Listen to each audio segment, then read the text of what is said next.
This is Booked for Drama, where stories burn, hearts break, and the tea is always hot. Today we're diving into After This Life, We'll Never Meet Again by Lazy Cat. Let's go. Avery's Pav. My husband and I had been reincarnated twice, and not once had we ever been apart. Yet, somehow, he hated me. Kevin Johnson hated me with a kind of quiet, bone-deep fury that no one else seemed to notice. And I felt it every time he looked at me. But I also knew him better than anyone ever had. I knew that under all that anger, Kevin had the softest damn heart. He'd never admit it. He'd probably laugh in my face if I said it out loud. But I saw it. I always saw it. And honestly, if he didn't have that kind of heart, how else could you explain what he did? How could he have thrown away the ashes of Tiffany Layton, the woman he loved so deeply, just to protect me when a group of thugs dragged me into that alley? He died to save me. Stabbed over and over, right there in front of me. And still, with his last breath, Kevin reached out, gathered Tiffany's ashes in his bloodied hand, and looked straight at me. That smile. God, that smile. Half cruel, half gentle, all broken. The kind of expression that wouldn't fade with time. One that would sink into your bones and stay there. Avery, Kevin said, voice barely holding on, I don't regret saving you. But I hope we never meet again in the next life. Kevin's parents came to collect the body. They didn't let me see him. Not even once. Not even for a second. No goodbye, no closure, just a slammed door and silence. They treated me like I had put the knife in him myself.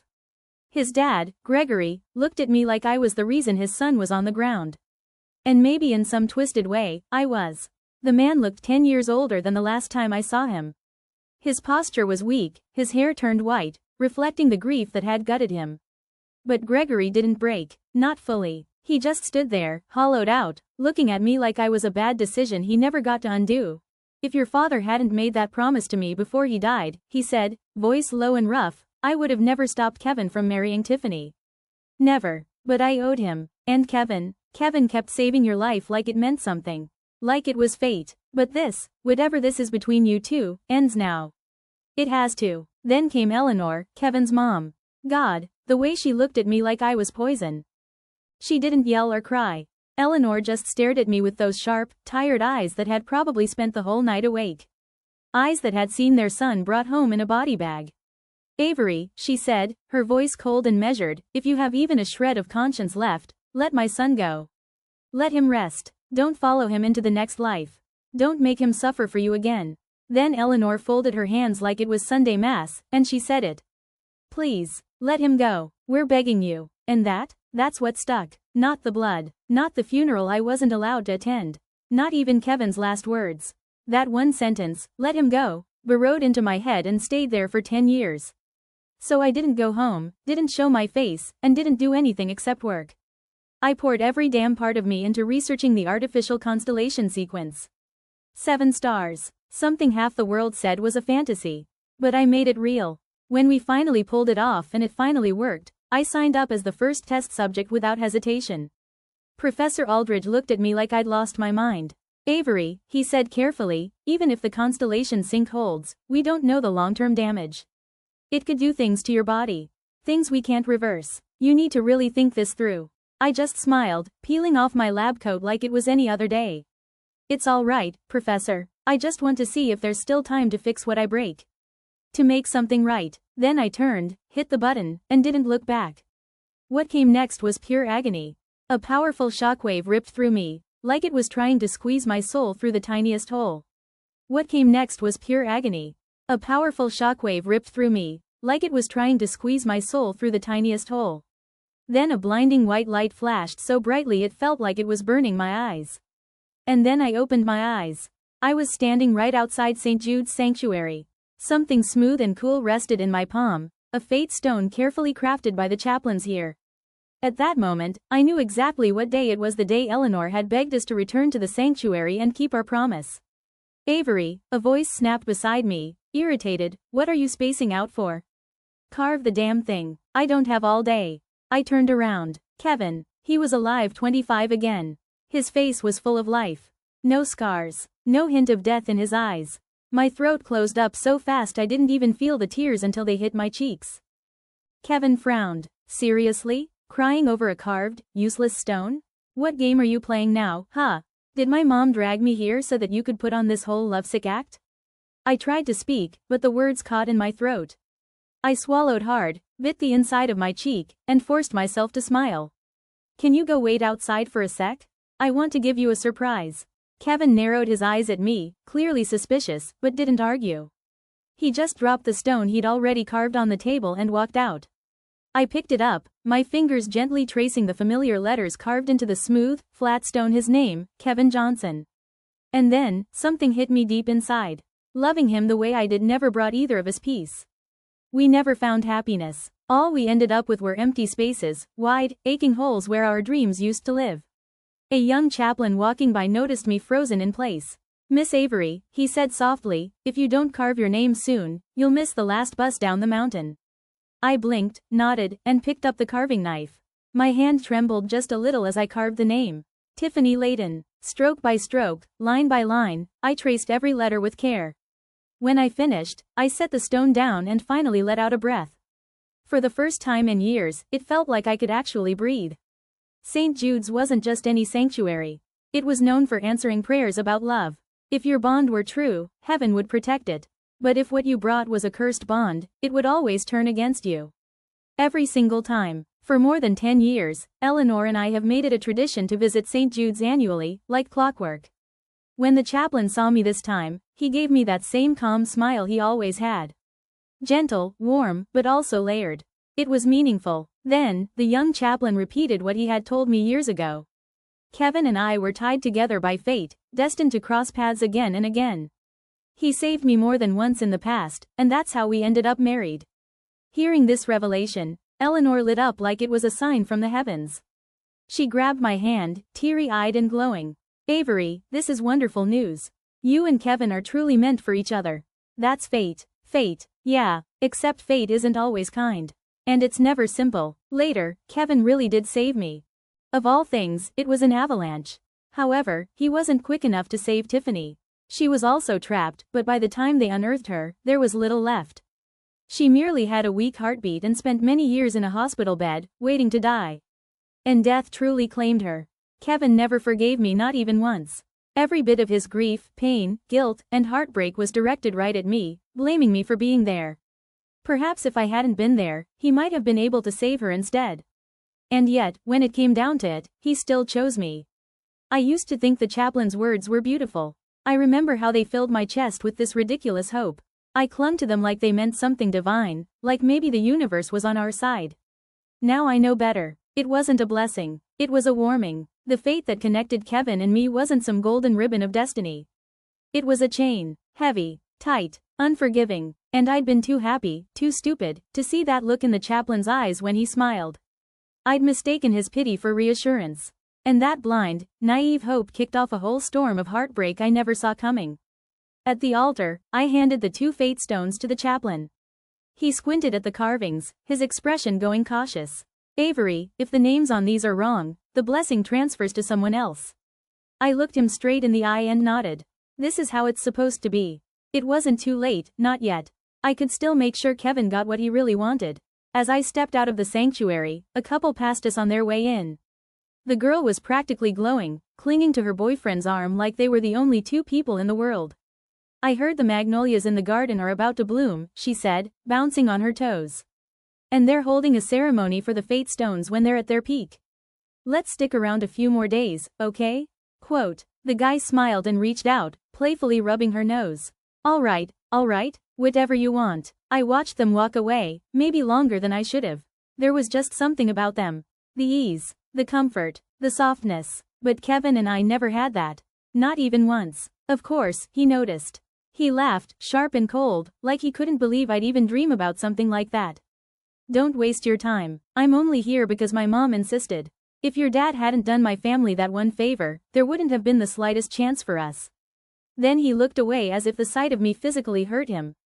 "I've got something important tonight.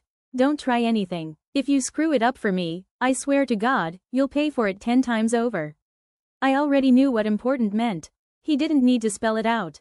It was Tiffany's birthday. He'd been planning it for weeks, booking out an entire venue, hiring drone choreographers for a whole light show, and syncing it to her favorite music, all to make sure her night was perfect. I smiled. Just a little. It took effort. "I won't get in the way."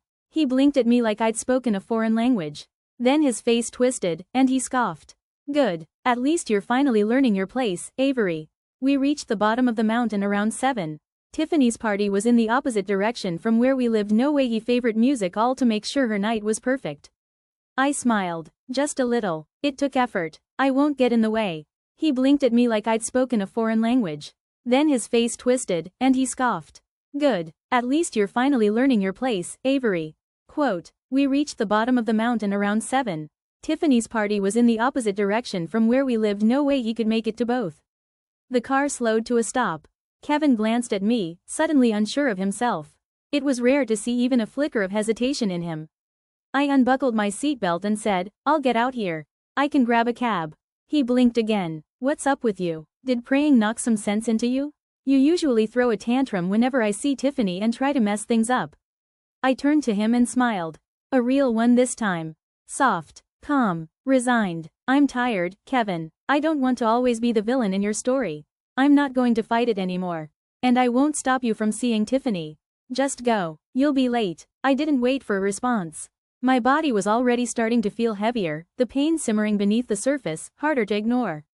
I stepped out of the car and closed the door gently behind me, letting out a slow breath. Kevin glanced at his watch and looked up at me once more. This time, he looked different. He was still guarded but serious. Thanks, he said quietly. Then he drove off. No goodbye, no look back.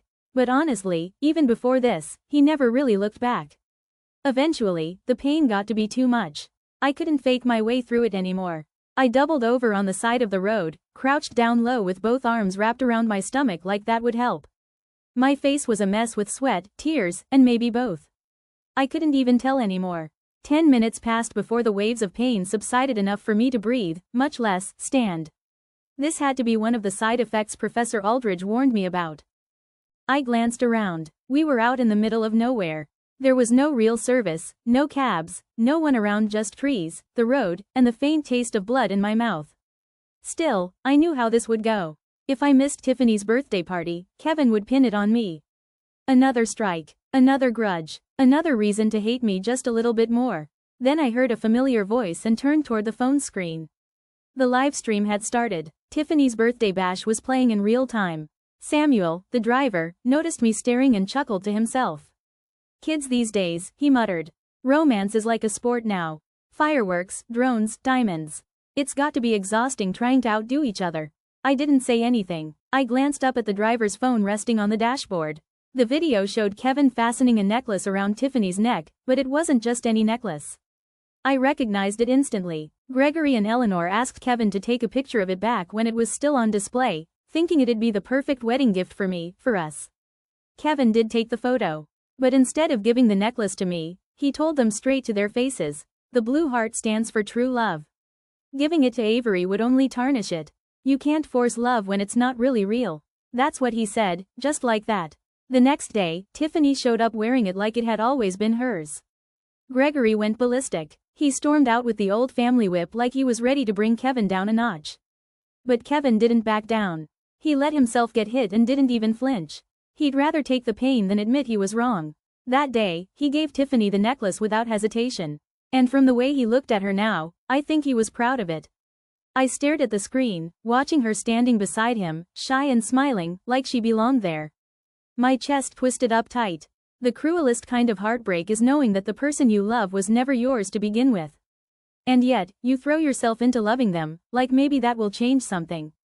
Kevin's fingers trembled slightly as he strummed his guitar, but his eyes never wavered. He played for her like she was the only person in the world, gentle, steady, completely devoted. Still, I could see the pain behind those eyes. And deep down, I knew exactly why. It was because of me. Years ago, during a winter hike, I slipped and fell. Kevin had caught me before my head hit the rocks, but in doing it, a jagged branch jammed through the center of his palm, 10 centimeters deep. And ever since then, even the slightest bit of pressure could send shooting pain through his whole arm. When the song ended, he brushed sweat from his brow and shifted just enough for the scar to show. Someone standing nearby noticed. Hey Kevin, what happened to your hand? That looks nasty. Another guest joked, come on, you know Kevin. Probably got it saving someone like the knight in shining armor he is. Kevin barely looked up. Oh, I forgot, he said. Just a quick, flat reply, detached and distant. He forgot. And that broke me. Kevin's so good to Tiffany, someone gushed. He even rented out Harborview Bay for her. If that's not real love, what is? Of course. Harborview Bay. I should have known. The place was legendary for anniversary dinners, proposals, and those over-the-top love stories people post about online. There's even. Another guest joked, come on, you know Kevin. Probably got it saving someone like the knight in shining armor he is. Kevin barely looked up. Oh, I forgot, he said. Just a quick, flat reply, detached and distant. He forgot. And that broke me. Kevin's so good to Tiffany, someone gushed. He even rented out Harborview Bay for her. If that's not real love, what is? Of course. Harborview Bay. I should have known. The place was legendary for anniversary dinners, proposals, and those over-the-top love stories people post about online. There's even some cheesy myth that if your relationship is witnessed there, it'll last forever. I used to constantly hint at it to Kevin, sometimes subtly, sometimes not so subtly. He'd just roll his eyes and say, God, you're so naive. If love worked like that, people wouldn't end up miserable half the time. And then came the one that stuck, and besides, what love? Between us? Avery, you need to stop mixing up fantasy with reality. I'd never forgotten those words. They haunted me. Maybe if I'd let go sooner, Kevin wouldn't have died carrying so much regret. Perhaps I wouldn't have wasted so much time begging fate to fix something it never gave me in the first place. That's right, I heard another voice say. Avery Summers needs to take a hint. Kevin and Tiffany are perfect together. He's got the charm, she's got the looks. Honestly, it just makes sense. If she tries to come between them again, karma's coming for her. Ducked my head and laughed under my breath, bitter and quiet. Karma. Sure, I'd probably earned every ounce of it. Samuel heard me sniffling quietly and glanced back in the rearview mirror, his voice gentle. You okay back there, miss? I wiped my face, forcing a small smile. Yeah, I said, just one of those cries that helps more than it hurts. Because that's what it was. I was crying because Kevin got everything he wanted. Because I'd done what I came here to do. Because even if he never once loved me, I still appreciated the kindness he had shown me. When I finally got back to the Johnsons' estate, Eleanor was already standing at the door, waiting like she'd been tracking my arrival by the minute. She remained as sharp as ever and consistently exuded a no-nonsense demeanor. Avery, she called out, cutting straight to it. Did you finish the carving? That's not something to be sloppy about. And where's Kevin? Why didn't he come back with you? Seeing Gregory and Eleanor still so full of life hit harder than I expected. There they stood upright, clear-eyed, steady in a way I hadn't been in years. My throat tightened before I could halt it. If it hadn't been for me, maybe they'd still be living a quiet life, untouched by all this wreckage. I dropped to my knees in front of Eleanor and gently took her hand, steadying my voice even though my insides were anything but. I'm sorry, Uncle Gregory, Aunt Eleanor. I didn't carve my name on the stone. And I'm not going to marry Kevin. There's no love left between us. I've finally accepted that. I'm letting him go. And I'm letting myself go, too. I paused, gathering what strength I had left. I've also accepted a position on a national research project overseas. I'll be leaving soon. I'd be grateful if you could keep this between us, at least for now. Back then, I'd given up everything for Kevin.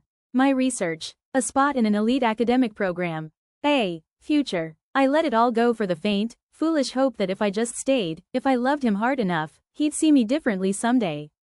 And that maybe he could learn to love me. But all we did was hurt each other, over and over. Now, I was sure. The only way to finally give Kevin the life he wanted was for me to get out of the way. Eleanor stood stunned for a second.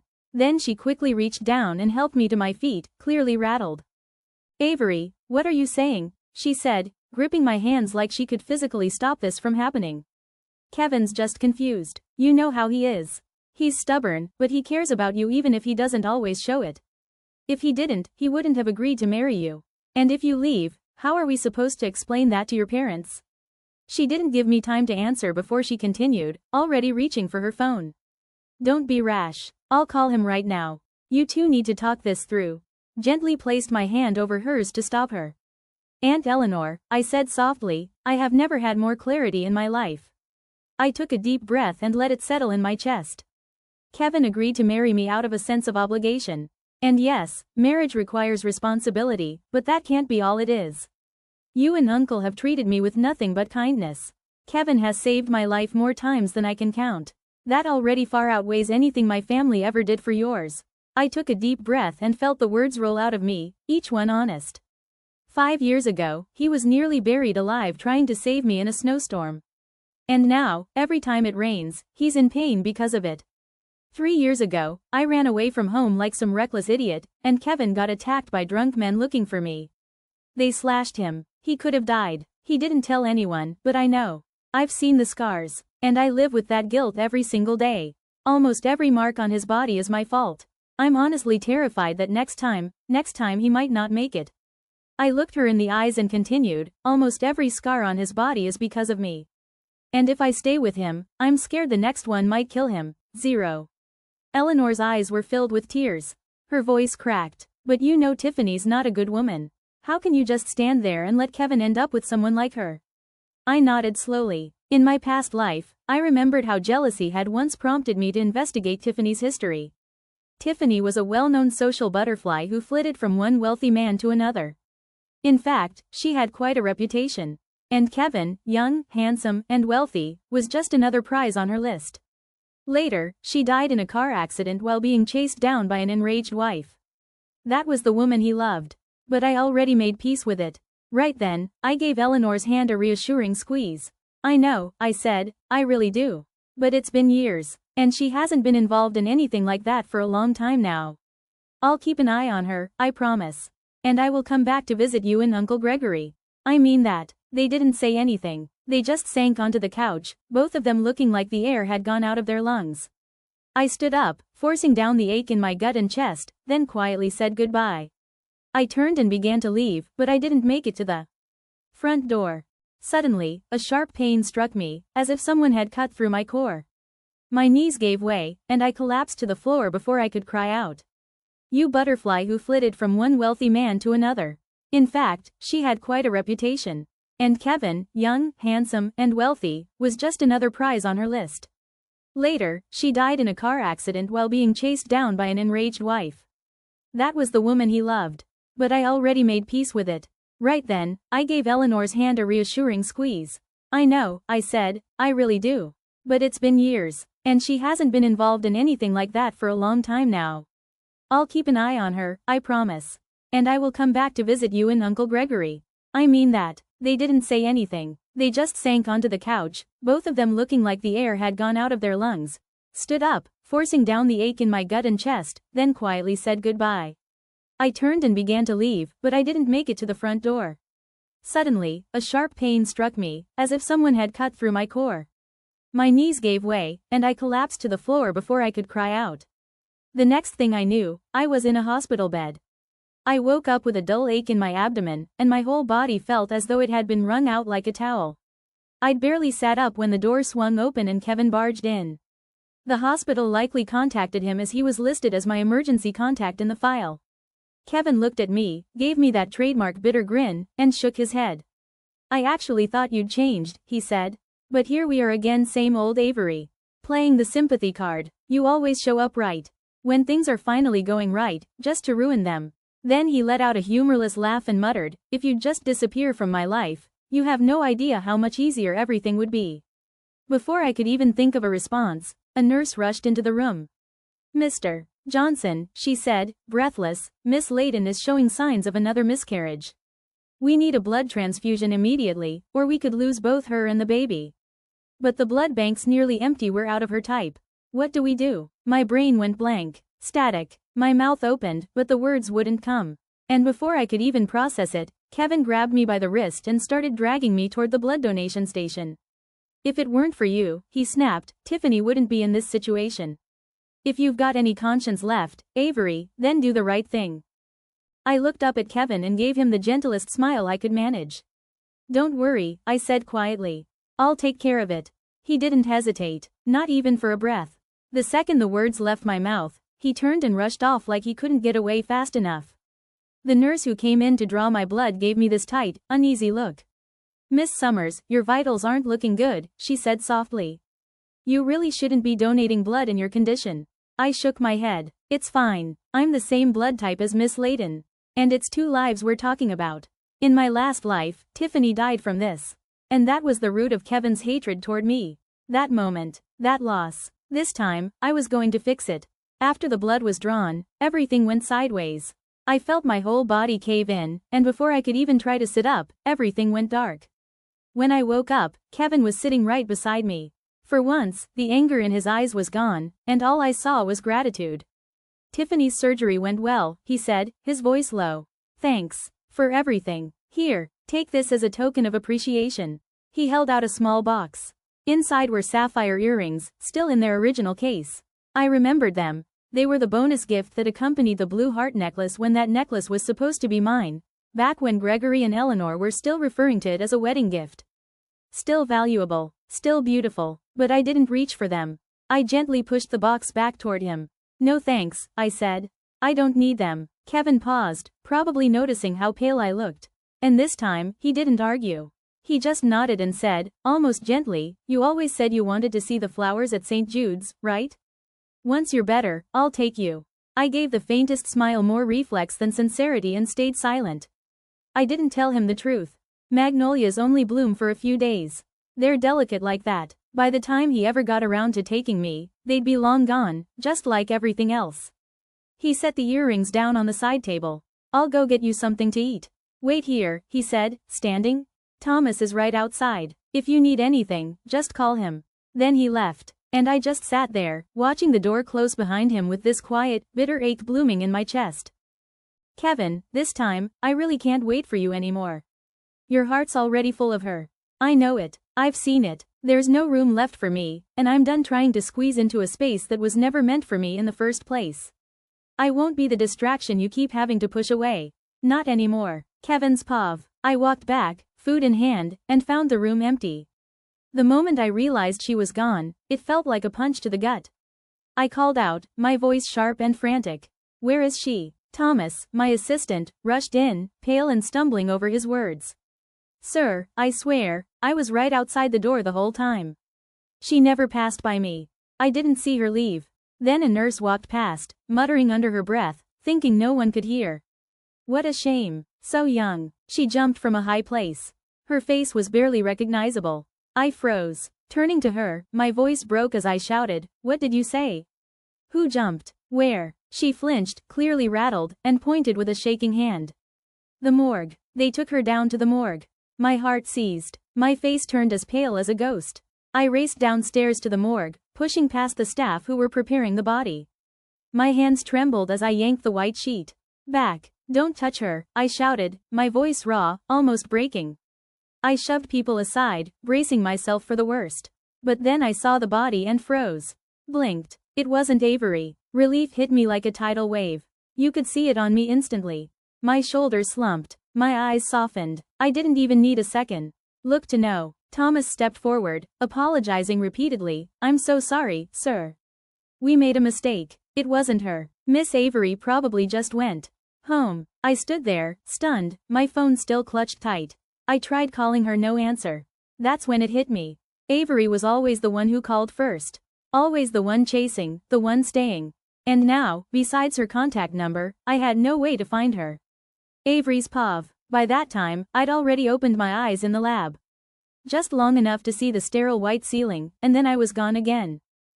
My body crashed, and my mind dropped straight into a strange, long dream. In it, I heard Eleanor's voice calling out, "Kevin, get back here.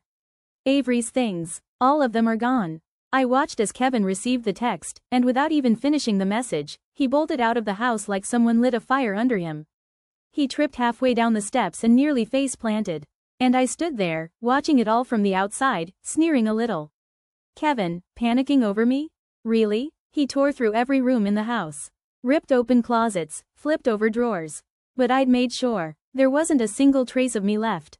No photos. No clothes. No notes. Not even a paperclip. Gone. Finally, he sank onto the couch, head in his hands. He stayed like that, silent, motionless, and completely empty. Avery's pav. I think it really worked this time. Kevin gets to have the life he always wanted, and for once, it doesn't come at the cost of mine. And me? I finally stopped holding on to someone who was never mine to begin with. I let him go, fully and completely, without looking back. And that felt more like freedom than loss. Even now, drifting in this strange, fractured dream, half conscious and half outside myself, I could still see everything as if I were watching the world through one-way glass. I saw the living room I used to call home. Kevin was sitting there, acting like nothing mattered. And I saw the exact moment Eleanor said my name. "You're always out with Tiffany." "No wonder Avery left," she said, offhand but sharp. Kevin's head snapped up the second he heard it. Then he smirked and said, "Oh, Avery's whining again? What's she pulling this time? Another one of her pity parties? Just ignore her. She'll crawl back once she's done throwing her tantrum." Kevin scoffed. "That's all she ever does. Same tired tricks." Eleanor stared at him like he'd just grown a second head. "Excuse me?" she snapped. "Whining? Avery's never once asked you for more than you were willing to give. Everything she's done has been for you. But you're too wrapped up in that manipulative little fox to even notice. She gave you everything, and you threw it away like it meant nothing. Meanwhile, you're worshipping a woman who's been playing you like a fool. Honestly, it's a good thing Avery left. At least she's not wasting her time on you anymore." Gregory shook his head and let out a long, heavy sigh. "You never treated her right, Kevin," he said quietly. "Not once. Not through all these years. And all because of some woman like Tiffany. You've been nothing but a fool." Then he looked away and added, almost to himself, "Still, it's probably for the best. At least we won't be dragging Avery down anymore. Mather this life we'll never meet again." Kevin scoffed. "That's all she ever does. Same tired tricks." Eleanor stared at him like he'd just grown a second head. "Excuse me?" she snapped. "Whining? Avery's never once asked you for more than you were willing to give. Everything she's done has been for you. But you're too wrapped up in that manipulative little fox to even notice. She gave you everything, and you threw it away like it meant nothing. Meanwhile, you're worshipping a woman who's been playing you like a fool. Honestly, it's a good thing Avery left. At least she's not wasting her time on you anymore." Gregory shook his head and let out a long, heavy sigh. "You never treated her right, Kevin," he said quietly. "Not once. Not through all these years. And all because of some woman like Tiffany. You've been nothing but a fool." Then he looked away and added, almost to himself, "Still, it's probably for the best. At least we won't be dragging Avery down anymore. Guess we just weren't lucky enough to keep someone like her in this family." Kevin's face darkened, and his jaw clenched tight. "That's Avery, isn't it?" he snapped. "She's been feeding you this nonsense, and you actually bought it?" He let out a bitter laugh. "I knew it. She's always hated Tiffany and acted like she was too good for all this, trying to guilt me into marrying her like she's some saint. Well, she's gone now. Good, let her stay gone. I've got a life to build with Tiffany and the baby. I don't need her coming back and ruining everything." His words cut sharply, but for a brief moment, I caught at the flicker of panic in his eyes. His hands trembled slightly. I wasn't anger, pride, or guilt. It was fear. Kevin was scared I'd come back and tear everything apart. But he didn't need to worry. I had no plans to return. I'd done what I came to do. This time, he and I were done. Eleanor was so furious she could barely breathe. Without a word, she pulled out the report I had given her and threw it at Kevin. The report landed in his lap. I'd told her not to show it to him unless necessary, but I hadn't expected necessary to come this fast. I watched Kevin's fingers shake as he flipped through the pages, and even though I'd promised myself I was done, a wave of sorrow still washed over me. No one knew better than I did how much he truly loved Tiffany. That love, at least, was real. But the woman he loved? She had spiraled a long time ago. Back in college, Tiffany ran with the wrong crowd. She was always chasing money, attention, and anything flashy. It was always about who had more, who could give more. She was a professional at knowing exactly how far to push and when to charm. Kevin? He was just another prize. And when she decided to become a celebrity, she didn't hesitate to climb over people or into their beds to get what she wanted. Kevin's eyes went red. He stormed straight into Tiffany's hospital room and threw the report onto her lap. Tiffany's face went pale. She froze, lips parting, breath catching in her throat. Then, barely above a whisper, she said, "Kevin? Please. It's not what it looks like. Someone's trying to set me up. You know me. You know what we've been through together. Don't let this ruin that." Kevin didn't say a word. Instead, he grabbed her by the throat, tight enough that her eyes widened in panic. He didn't squeeze, but it was close. Then he laughed, bitter and broken. "I hurt Avery again and again for you," he said, voice shaking. "I made her give you blood. And this is who you are?" He let go and stepped back like he couldn't even stand to be near her. "You'd better pray I find her," he said, low and dangerous. Because if I don't, you're going to wish you never met me. Then something caught his eye. Kevin's gaze landed on the sapphire necklace resting against Tiffany's collarbone. He stared at it. His pupils dilated, his face went pale, and he stumbled backward like he'd been punched. Then, all at once, it hit him. She wanted that necklace so badly. He muttered, "Why did I give it to her? I told her I wouldn't. I promised her." Tiffany started coughing, a sharp rasp of laughter slipping through. She gave him a dark, bitter smile. "Kevin, you are such a goddamn hypocrite. You think I'm the one who destroyed Avery? You did that all by yourself. I was just your excuse." Then she glared at him, her voice dropping to a hiss. "I hope Avery never forgives you." "This necklace?" Tiffany sneered, her voice full of venom. "You really think Avery would still want it?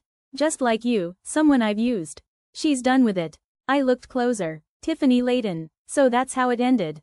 That's when I realized that no matter how much Kevin hated Tiffany for deceiving him, the feelings he invested were real.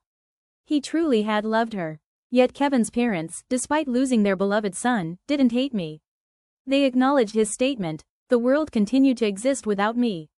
Now, Kevin's career was flourishing. Soon, someone out there would love him for exactly who he was. That thought brought a soft smile to my lips. This was for the best and exactly the outcome I wanted when I came back this time.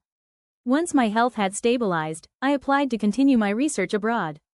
This time, I'd be staying overseas for at least a decade. But before I left, I toured the country with Professor Aldridge, presenting the results of our artificial constellation project to universities, finally closing that chapter.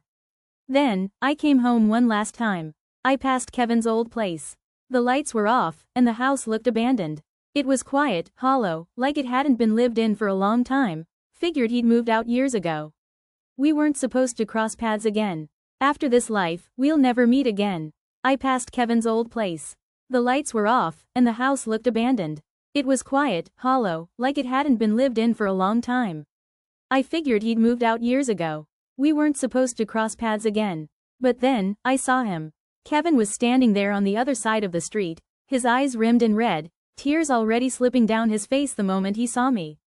I froze, stunned. His face was raw and full of emotion, something I hadn't seen since the beginning.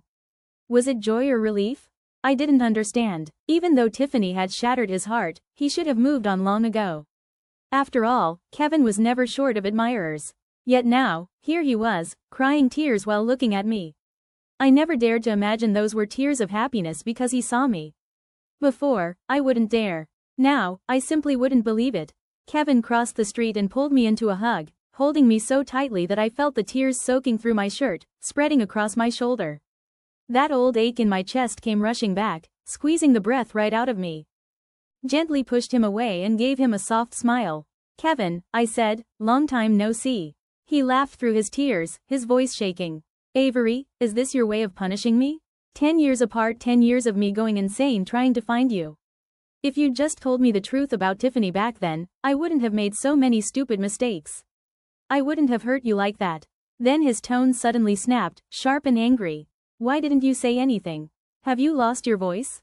The sudden outburst caught me off guard. I blinked at him, then asked quietly, "Kevin, if I had said something back then, would you have believed me?" I watched Kevin's body suddenly go stiff. And then he laughed, this bitter, hollow sound that didn't even reach his eyes. He knew. He'd known it for a while, probably that the two of us were never built on trust. Not really. Not the kind that holds when things get hard. After a long pause, he finally spoke, slow and deliberate. "I get it now," he said. "Everything you did was for me. I haven't had anything to do with Tiffany in a long time. And that necklace, I took it back. It should have been yours from the beginning. That necklace. God, I used to chase after it like it meant something, like it proved anything. It consumed me once, but now, with it standing right in front of me, I felt nothing." Without hesitation, I grabbed the necklace and flung it away. It dropped into the nearby artificial lake and vanished beneath the surface. Kevin's eyes went wide. "What the hell are you doing?" he shouted. "Isn't that what you always wanted?" He really didn't get it. It was never about the necklace. Not the price. Not the way it looked.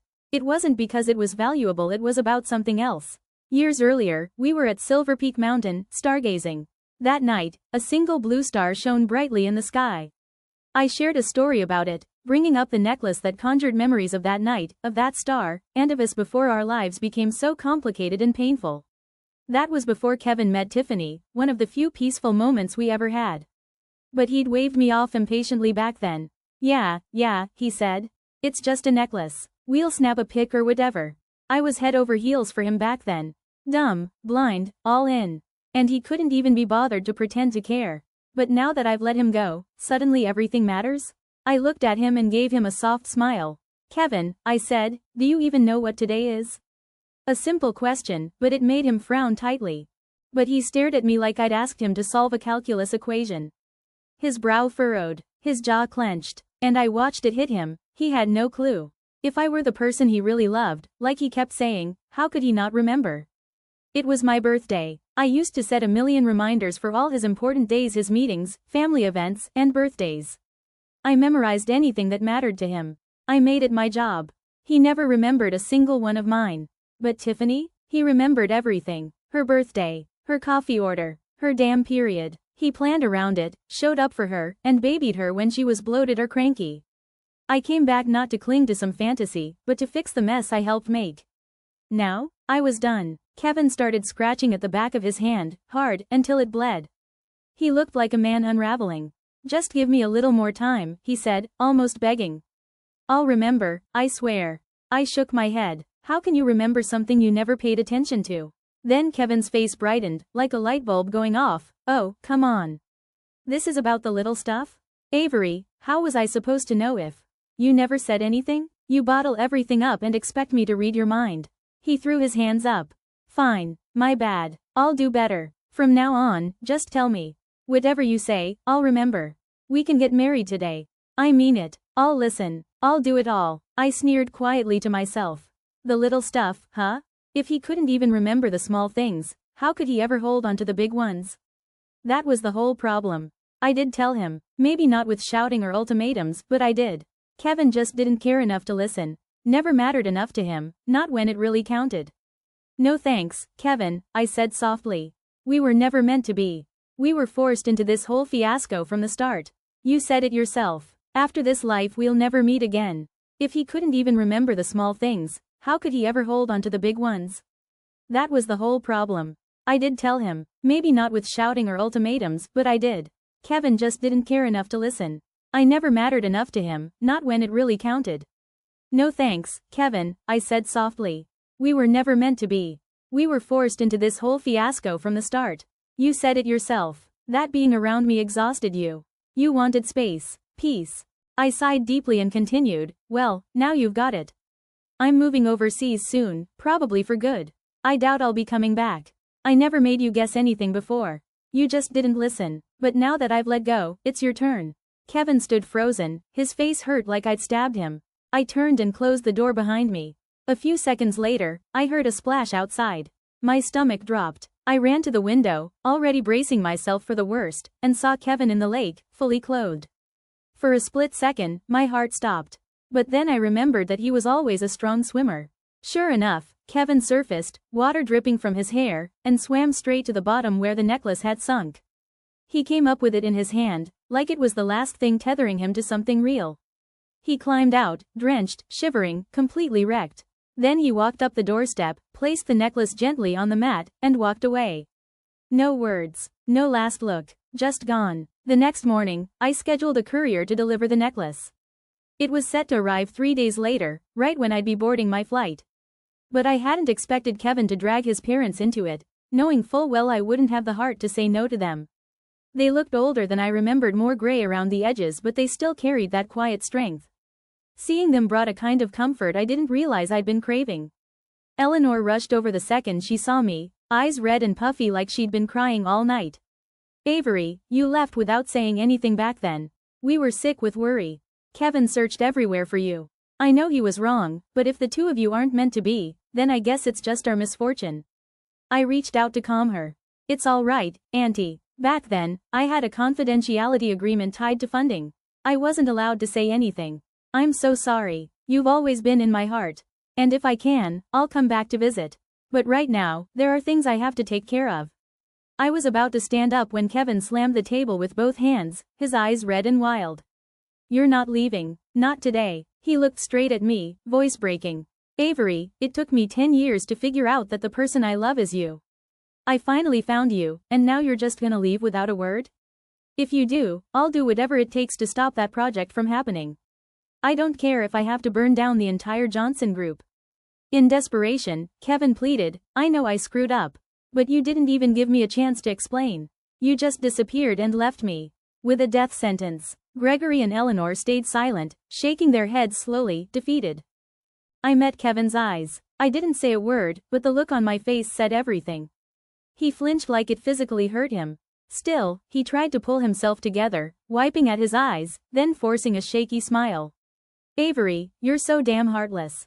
I searched for you like a lunatic for 10 years. You loved me once. God, I know you did. I was wrong, but I'm trying to make things right. I'm begging you. Just give me one chance. Is that really so hard? Quote, the project I was leaving for wasn't just any assignment. It was top secret government work and untouchable. There was no way Kevin could stop it, no matter how much power he thought he had. But hearing him say that still got to me. It still hurt. My eyes drifted to the shattered plate and the food spilled on the floor. I laughed, even as my eyes welled up. You remember the first time I cooked for you? I asked. It ended just like this, food all over the floor. You didn't eat a single bite. Tiffany called, and you walked out. I stopped you, and it's not to keep you from seeing her, but because I just wanted you to try one bite of something I made for you, but you flipped the whole damn table. I looked at him and continued, there were a lot of moments like that. And eventually, I realized I couldn't keep blaming you.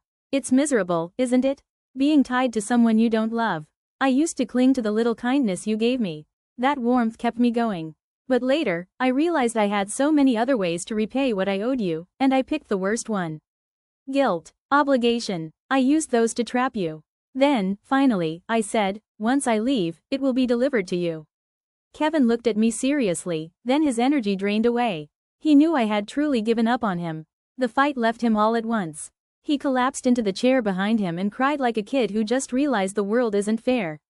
I turned to his parents and gave them a deep bow before leaving quickly, like I was running from something I didn't want to feel. Behind me, Kevin's sobs echoed, but they got fainter with every step I took. The day before my flight, Kevin texted me. I didn't know how he'd found my number. Every word he sent was a sincere apology. At the end of the message was his final plea. Avery, I'm at St. Jude's Sanctuary. I'll wait for you as long as it takes. Without a second thought, I deleted it and powered off my phone. That night, I stayed up late, finalizing everything for the trip. The next morning, while heading to the airport, my phone kept buzzing incessantly. When I eventually turned it back on, I found dozens of messages from Kevin. All of them were saying the same thing, I'm sorry. The last message read, Avery, you're such a fool. A small smile tugged at my lips as I realized the courier had reached him. With the secret out, the artificial conjunction project was no longer just mine to bear. I had sent him everything, the whole story of my role in the experiment, what I'd been through, and that necklace. I turned to his parents and gave them a deep bow before leaving quickly, like I was running from something I didn't want to feel. Behind me, Kevin's sobs echoed, but they got fainter with every step I took. The day before my flight, Kevin texted me. I didn't know how he'd found my number. Every word he sent was a sincere apology. At the end of the message was his final plea. Avery, I'm at St. Jude's Sanctuary. I'll wait for you as long as it takes. Without a second thought, I deleted it and powered off my phone. That night, I stayed up late, finalizing everything for the trip. The next morning, while heading to the airport, my phone kept buzzing incessantly. When I eventually turned it back on, I found dozens of messages from Kevin. All of them were saying the same thing, I'm sorry. The last message read, Avery, you're such a fool. A small smile tugged at my lips as I realized the courier had reached him. With the secret out, the artificial conjunction project was no longer just mine to bear. I had sent him everything, the whole story of my role in the experiment, what I'd been through, and that necklace. I wanted him to understand. And I think he finally did. 10 years later, I came back to the States with the final results of the experiment in hand. As I walked through the airport, a giant screen was playing the local news. Kevin Johnson, former CEO of the Johnson Group, has sold the company at a drastically reduced price. All proceeds have been donated to support national research projects. Mom, my daughter asked, tugging my hand, do you know that man on TV? I blinked, shaken for a second, then smiled softly. No, sweetie, let's go. And we walked off. Behind us, a man in sunglasses passed by quietly, his tears streaming down his face as he watched us disappear into the crowd. The end. And that's a wrap on today's chapter here at Booked for Drama. If you felt anything, rage, swoon, secondhand heartbreak, let me know in the comments. Don't forget to like, subscribe, and share with your fellow drama lovers. Until next time, keep reading, and keep the drama on the page.